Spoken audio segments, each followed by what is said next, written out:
اللهم صل على محمد النبي الأمي وعلى آله وسلم.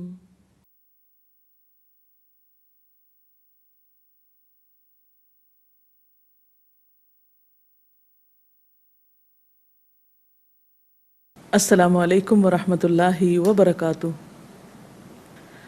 نحمده ونصلي على رسوله الكريم. اما بعد فاعوذ باللہ من الشیطان الرجیم. بسم اللہ الرحمن الرحیم. رب اشرح لي صدری ويسر لي امری واحلل عقدۃ من لسانی یفقهوا قولی. عن ابی ہریرہ رضی اللہ عنہ ان النبی صلی اللہ علیہ وسلم قال: المؤمن مؤلف ولا خیر فی من لا یألف ولا یؤلف. رواہ احمد. حضرت ابو ہریرہ رضی اللہ تعالی عنہ سے روایت ہے کہ نبی کریم صلی اللہ علیہ وسلم نے فرمایا: مومن سراپا الفت ہے اور اس شخص میں کوئی خیر نہیں جو نہ محبت کرتا ہے اور نہ محبت کیا جاتا ہے. حدیث کے الفاظ ہمیں انسانی زندگی میں محبت کی اہمیت اور قدر و قیمت کے بارے میں بتا رہے ہیں، اور خاص طور پر اس کا تعلق ایمان کے ساتھ جوڑا جا رہا ہے کہ المؤمن مؤلف، مومن سراپا الفت ہوتا ہے. گویا ایمان کا تقاضا یہ ہے کہ انسان محبت کرنے والا بھی ہو اور اس سے محبت کی بھی جاتی ہو. ایک اور روایت میں آتا ہے: المؤمن یألف و یؤلف، مومن محبت کرتا بھی ہے اور اس سے محبت کی بھی جاتی ہے. ولا خیر فی من لا یألف ولا یؤلف، اور اس شخص میں تو کوئی بھلائی ہے ہی نہیں جو نہ تو کسی سے خود محبت کرتا ہے اور نہ لوگ اس سے محبت کرتے ہیں. اسی طرح حاکم کی روایت میں آتا ہے: المؤمن الف و مألوف، کہ مومن محبت کرنے والا، الفت کرنے والا اور کیے جانے والا ہوتا ہے. ولا خیر فی من لا یألف ولا یؤلف، اور اس شخص میں کوئی بھلائی نہیں جو نہ محبت کرتا ہے اور نہ لوگ اس سے محبت کرتے ہیں. یہاں پر ہم دیکھتے ہیں کہ لفظ مؤلف استعمال ہوا ہے، وہ شخص جس سے محبت کی جائے. یعنی مومن سراپا الفت ہوتا ہے، سراپا محبت ہوتا ہے، لوگ اس سے محبت کرتے ہیں. گویا اس کے اندر ایسی صفات ہوتی ہیں، ایسا اخلاق ہوتا ہے جو دوسروں کے لیے مرکز محبت ہوتا ہے، وہ قابل نفرت چیز نہیں ہوتا. اس سے پیچھے ہم نے جتنی بھی احادیث پڑھی ہیں، اگر ان سب کو ایک نظر میں دیکھا جائے تو آپ دیکھیں گے کہ مومن کی ایک ایسی تصویر سامنے آ رہی ہے کہ سب سے پہلے تو یہ کہ مومن کا دل خوبصورت ہوتا ہے. وَلَٰكِنْ حَبَّبَ إِلَيْكُمُ الْإِيمَانَ وَزَيَّنَهُ فِي قُلُوبِكُمْ، ایمان سے سجا ہوا ہوتا ہے. پھر اسی طرح مومن دکھاوے کے کام نہیں کرتا، شہرت کا طالب نہیں ہوتا، اس کی نیت بھی اچھی ہوتی ہے اور اس کے ظاہری اعمال بھی اچھے ہوتے ہیں. وہ دین کی سمجھ رکھنے والا ہوتا ہے، وہ دوسروں کے پیچھے چلنے والا نہیں ہوتا بلکہ اصولوں کا پابند ہوتا ہے، اس میں کردار کی پختگی ہوتی ہے. پھر اسی طرح وہ سادگی پسند ہوتا ہے. پھر اس کی ظاہری شخصیت بھی ایسی ہوتی ہے کہ جس میں سادگی کے باوجود ایک خوبصورتی ہوتی ہے. پھر وہ نفع کا حریص ہوتا ہے، وہ مایوس نہیں ہوتا، اس کی زندگی میں دوسروں کے لیے خوشی کا پیغام ہوتا ہے. اور یہاں اس حدیث سے پتہ چلتا ہے کہ وہ محبت کا پتلا ہوتا ہے، مرکز محبت ہوتا ہے، لوگ اس کی طرف کھینچے چلے آتے ہیں. اب سوال یہ پیدا ہوتا ہے کہ وہ کیسا انسان ہوتا ہے جس کی طرف لوگ کھینچے چلے آتے ہیں، لوگ اس سے محبت کرتے ہیں.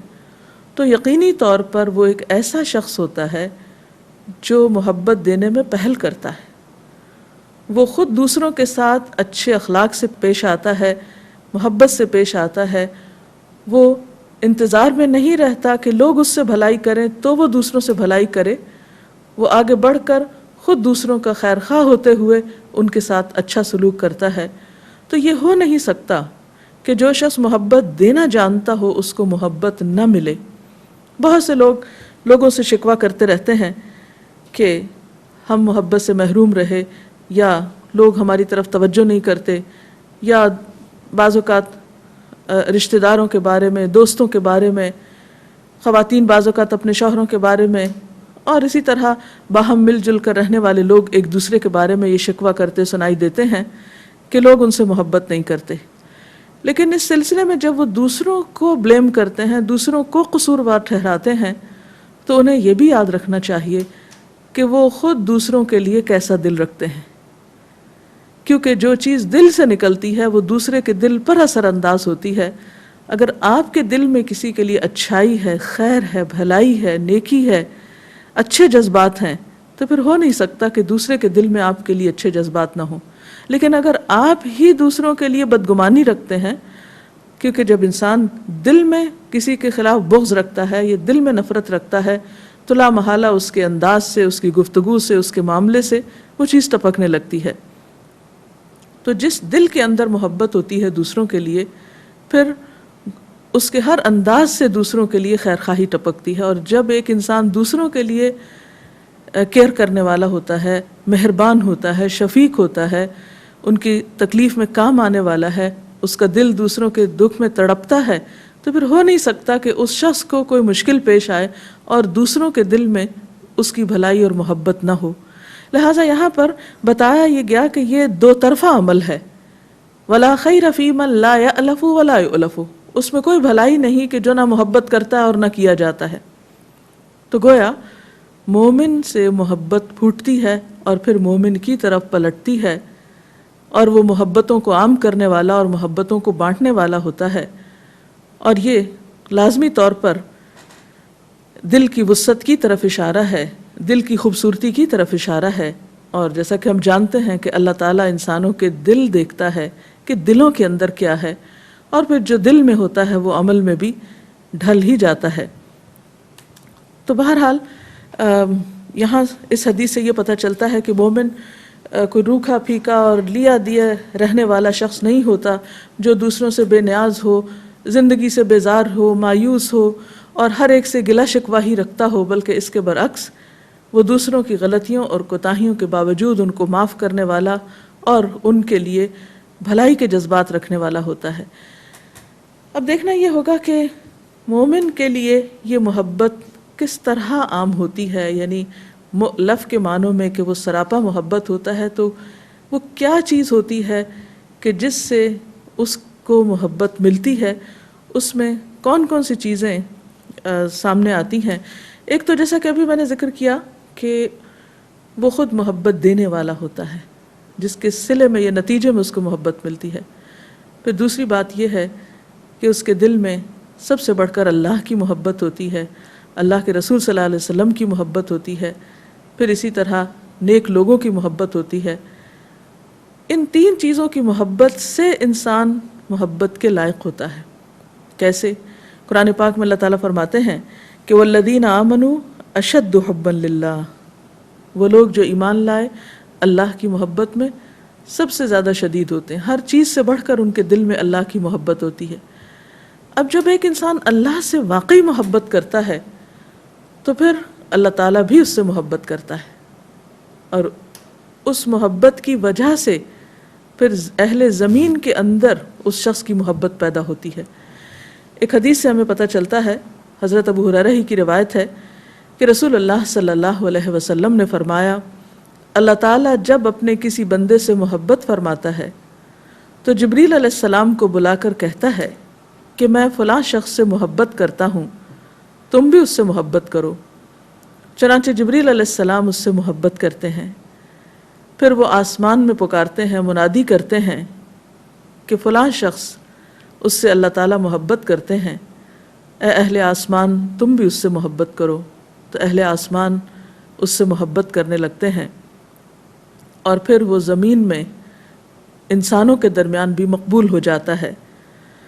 اور اسی طرح جب اللہ تعالیٰ کسی بندے کو ناپسند کرتے ہیں تو جبریل علیہ السلام کو بلا کر فرماتے ہیں کہ میں فلاں شخص کو ناپسند کرتا ہوں، تم بھی اسے ناپسند کرو۔ تو جبریل علیہ السلام خود بھی اس شخص کو ناپسند کرتے ہیں، پھر آسمان والوں میں پکارتے ہیں، اور آسمان والے بھی اس شخص کو ناپسند کرتے ہیں، اور پھر وہ نفرت زمین میں بھی اتار دی جاتی ہے اور زمین والوں میں بھی وہ شخص قابل نفرت ہو جاتا ہے۔ اب آپ دیکھ رہے ہیں کہ یہ محبت کس طرح اس شخص کو نصیب ہوتی ہے جو بے غرض ہوتی ہے، سچی محبت ہوتی ہے۔ یہاں محبت سے مراد وہ محبت نہیں جو کسی مفاد پر مبنی ہے یا کسی خواہش نفس پر مبنی ہے، اس سے مراد وہ سچی محبت ہے جو ہر طرح کے مفادات سے بالا ہوتی ہے، جس میں انسان نہ اپنی ذات کا فائدہ سوچتا ہے اور نہ ہی کسی اپنی ذاتی تسکین کے لیے کسی سے محبت کرتا ہے، بلکہ وہ سراسر اللہ ہی کی خاطر ہوتی ہے اور ہر طرح کے مفادات سے اوپر اٹھی ہوئی۔ تو اب آپ دیکھیے کہ ایک شخص اللہ تعالیٰ سے محبت کرتا ہے تو اللہ تعالیٰ اس بندے سے محبت کرتے ہیں، پھر وہ محبت جبریل علیہ السلام میں آتی ہے، پھر وہاں سے اہل آسمان میں آتی ہے، پھر اہل آسمان سے اہل زمین کی طرف بھی منتقل ہو جاتی ہے اور ایسا شخص اللہ کا دوست بن جاتا ہے۔ پھر اسی طرح سچا مومن رسول اللہ صلی اللہ علیہ وسلم سے محبت کرتا ہے۔ آپ صلی اللہ علیہ وسلم نے خود فرمایا کہ خدا کی قسم وہ شخص مومن نہیں ہو سکتا کہ جو مجھے اپنے والدین، اولاد اور تمام انسانوں سے بڑھ کر نہ چاہے۔ تو گویا آپ صلی اللہ علیہ وسلم کی محبت ہمارے ایمان کا حصہ ہے، اور جو شخص جس سے محبت کرتا ہے قیامت کے دن اس کے ساتھ ہوگا۔ آپ صلی اللہ علیہ وسلم نے فرمایا المرء مع من احب، انسان اسی کے ساتھ ہوگا جس سے وہ محبت کرتا ہوگا۔ اب ہوتا یہ ہے کہ جو شخص اللہ کے رسول صلی اللہ علیہ وسلم سے محبت کرتا ہے تو لازمی طور پر وہ آپ کو آئیڈیلائز بھی کرتا ہے۔ سچی محبت انسان کو اپنے محبوب کا پیروکار بناتی ہے۔ جب ہم اللہ کے رسول صلی اللہ علیہ وسلم سے محبت کرتے ہیں تو پھر آپ کی سنت سے بھی محبت کرتے ہیں، کیونکہ آپ صلی اللہ علیہ وسلم نے فرمایا من احب سنتی فقط احبنی، جس نے میرے طریقے سے محبت کی اس نے گویا مجھ سے محبت کی۔ یعنی آپ کی محبت ایک اصولی محبت ہے، آپ کے طریقے سے محبت۔ تو جو شخص آپ صلی اللہ علیہ وسلم سے محبت کرتا ہے وہ لازماً آپ کے طریقے سے بھی محبت کرتا ہے اور آپ کی پیروی کرتا ہے۔ جس مقصد کے لیے آپ بھیجے گئے اس مقصد کی تکمیل میں آپ کے مشن کا وارث ہوتا ہے۔ مثلاً آپ صلی اللہ علیہ وسلم فرماتے ہیں کہ مجھے اس لیے بھیجا گیا کہ میں اچھے اخلاق کی تکمیل کروں۔ اب اللہ کے رسول صلی اللہ علیہ وسلم تو بہترین اخلاق کی تکمیل کے لیے آئے، اور یہ کیسے ہو سکتا ہے کہ جو آپ سے محبت کرنے والا ہو وہ بد اخلاق ہو اور وہ اپنے اخلاق کو سنوارنے کی فکر نہ کرے؟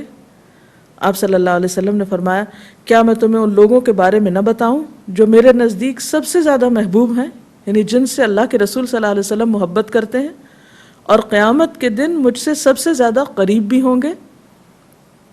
آپ نے 3 مرتبہ، یا راوی کہتے ہیں کہ 2 مرتبہ ایسا ہی فرمایا۔ صحابہ نے عرض کیا کہ اے اللہ کے رسول صلی اللہ علیہ وسلم آپ ضرور بتائیے کہ وہ کون ہیں؟ فرمایا جن کے اخلاق اچھے ہوں۔ یعنی رسول اللہ صلی اللہ علیہ وسلم کے محبوب کون ہیں؟ جن کے اخلاق عمدہ ہیں۔ اور قیامت کے دن آپ کے قریب کون ہوں گے؟ جن کے اخلاق عمدہ ہوں گے۔ اور ایک اور حدیث میں آتا ہے کہ المؤطؤون اکنافا الذین یألفون ویؤلفون، قیامت کے دن آپ کے قریبی لوگ وہ ہوں گے جو ہمبل ہوں گے، کندھے جھکانے والے یعنی عاجزی کرنے والے، وہ لوگ جو محبت کرتے بھی ہیں اور محبت کیے بھی جاتے ہیں۔ اسی طرح محبت صرف اللہ اور اس کے رسول صلی اللہ علیہ وسلم ہی سے نہیں ہوتی بلکہ اہل ایمان سے بھی ہوتی ہے۔ ایک حدیث میں آتا ہے کہ آپ صلی اللہ علیہ وسلم نے فرمایا تم جنت میں داخل نہیں ہو سکتے جب تک کہ تم ایمان نہ لاؤ، اور تم ایمان والے نہیں ہو سکتے جب تک کہ تم آپس میں محبت نہ کرو۔ گویا اہل ایمان کے ایمان کا تقاضا ہے کہ وہ باہم ایک دوسرے سے محبت کرنے والے ہوں۔ یعنی محبت کرنا صرف یہی نہیں کہ انسان کی چوائس پر ہے، جی چاہے تو وہ دوسروں کے ساتھ اچھا کرے اور نہیں چاہے تو بیزار رہے، نہیں، یہ ایمان کا تقاضا ہے، اور کوشش کرے، ایسے اعمال کرے کہ جس سے انسان کے دل میں دوسرے انسانوں کی محبت پیدا ہو۔ تو اس پر آپ صلی اللہ علیہ وسلم نے خود وہ طریقہ بتایا کہ جس سے محبت پیدا ہوتی ہے۔ آپ نے فرمایا کیا میں تمہیں نہ بتاؤں وہ طریقہ کہ جس کے اختیار کرنے پر تم ایک دوسرے سے محبت کرنے لگو گے؟ اور وہ ہے افش السلام بینکم، باہم سلام کو رواج دو۔ گویا سلام کی کثرت دلوں میں محبت پیدا کرنے کا ذریعہ ہے۔ عام طور پر ہم سمجھتے کہ سلام شاید انسان جب گھر سے باہر کہیں جائے یا اجنبی لوگوں سے ملے تو انہی سے کو سلام کرنا چاہیے۔ نہیں، سلام سب سے پہلے تو اپنے گھر والوں کو کرنا چاہیے۔ قرآن پاک میں گھر والوں پر سلام کرنے کا حکم بھی آتا ہے۔ جیسے مثلاً آپ صبح سویرے اٹھتے ہیں تو ایک دوسرے کو سلام کریں، گھر میں داخل ہوں، گھر سے نکلنے لگیں، اگر اپنے اپنے الگ جگہ پر بیٹھ کے کام کر رہے ہیں تو جب بھی باہم ایک دوسرے کو نظر آئیں سلام کریں، بچوں کو سلام کی عادت ڈالیں، تو اس سے گھر میں ایک خوشگوار ماحول جنم لے سکتا ہے۔ پھر اسی طرح ہم دیکھتے ہیں کہ آپ صلی اللہ علیہ وسلم نے باہمی محبت اور رحمت و شفقت کو اہل ایمان کی امتیازی خصوصیات میں شمار کیا۔ گویا یہ وہ صفات ہیں جو اہل ایمان کے اندر ہونی ہی چاہیے۔ آپ صلی اللہ علیہ وسلم نے فرمایا تم مومنوں کو آپس میں رحم کرنے، محبت رکھنے اور مہربانی کرنے میں ایسا پاؤ گے جیسا کہ جسم ہوتا ہے، جب جسم کا کوئی حصہ دکھتا ہے تو بدن کے سارے اعضاء اس کے دکھ میں شریک ہوتے ہیں، اور بیداری اور بخار میں سارا جسم شریک رہتا ہے۔ تو گویا اس محبت کا تقاضا کیا ہے کہ ایک دوسرے کا خیال رکھا جائے۔ پھر اسی طرح ہم دیکھتے ہیں کہ اس سے اگلی حدیث کے اندر بھی نبی صلی اللہ علیہ وسلم نے انصار کی محبت کو خاص طور پر ایمان کا حصہ قرار دیا ہے۔ آپ نے فرمایا عن انس رضی اللہ عنہ عن النبی صلی اللہ علیہ وسلم قال آیت الایمان حب الانصار و آیت النفاق بغض الانصار۔ حضرت انس رضی اللہ تعالی عنہ سے روایت ہے کہ رسول اللہ صلی اللہ علیہ وسلم نے فرمایا انصار سے محبت رکھنا ایمان کی نشانی ہے اور انصار سے بغض رکھنا نفاق کی نشانی ہے۔ تو گویا ایک طرف تو ہمیں سارے اہل ایمان سے محبت کرنے کا سبق دیا جا رہا ہے، اور دوسری طرف خاص طور پر ان اہل ایمان سے جنہوں نے اسلام کے راستے میں بڑی بڑی قربانیاں کی، جیسا کہ ہم انصار کو دیکھتے ہیں۔ آپ سب جانتے ہیں کہ انصار وہ لوگ ہیں جنہوں نے رسول اللہ صلی اللہ علیہ وسلم کو مدینہ آنے کی دعوت دی، جبکہ مکہ میں آپ کے لیے حالات بہت تنگ ہو گئے تھے، جنہوں نے آپ پر اپنا مال خرچ کیا، آپ کی حفاظت کا ذمہ لیا، آپ کی طرف سے اپنی جانیں پیش کی، مال پیش کیے، اور ہر طرح دین کی خدمت میں آگے آگے رہے، لیکن اس خدمت کے عوض دنیا کے کسی بھی مفاد کی طرف کبھی نگاہ نہ رکھی۔ ہم دیکھتے ہیں کہ قرآن پاک میں اللہ سبحانہ وتعالی نے انصار کی خاص طور پر تعریف فرمائی۔ ارشاد باری تعالی ہے والذین تبوأوا الدار والایمان من قبلہم یحبون من ہاجر الیہم ولا یجدون فی صدورہم حاجۃ مما اوتوا ویؤثرون علی انفسہم ولو کان بہم خصاصہ ومن یوق شح نفسہ فاولئک ھم المفلحون۔ اور وہ لوگ جو ان مہاجرین کی آمد سے پہلے ہی ایمان لا کر دارالہجرت میں مقیم تھے، یہ ان لوگوں سے محبت کرتے ہیں جو ہجرت کر کے ان کے پاس آئے، اور جو کچھ بھی ان کو دے دیا جائے اس کی کوئی حاجت تک یہ اپنے دلوں میں محسوس نہیں کرتے۔ یعنی ایک طرف انہوں نے مہاجرین کی آمد پر آگے بڑھ چڑھ کر اپنی جان مال حاضر کیا، اپنی تمام تر چیزیں ان کے لیے پیش کی، اور دوسری طرف صلے میں کسی بھی چیز کی توقع نہیں رکھی۔ یعنی خاص طور پر ان کی صفت کیا بتائی گئی کہ وَلَا يَجِدُونَ فِي صُدُورِهِمْ حَاجَةً مِّمَّا أُوتُوا، کہ انہیں اگر کچھ دیا بھی جائے تو اپنے دلوں میں اس کی کوئی توقع ہی نہیں رکھتے۔ یعنی اتنے بے غرض اور بے لوث لوگ ہیں، اور اپنی ذات پر دوسروں کو ترجیح دیتے ہیں، خواہ اپنی جگہ خود محتاج ہی کیوں نہ ہو۔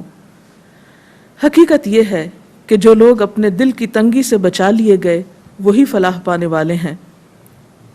اسی طرح انصار وہ لوگ ہیں کہ جن سے اللہ تعالیٰ نے اپنی رضامندی کا اظہار قرآن پاک میں کیا، جن پر وہ مہربان ہوا۔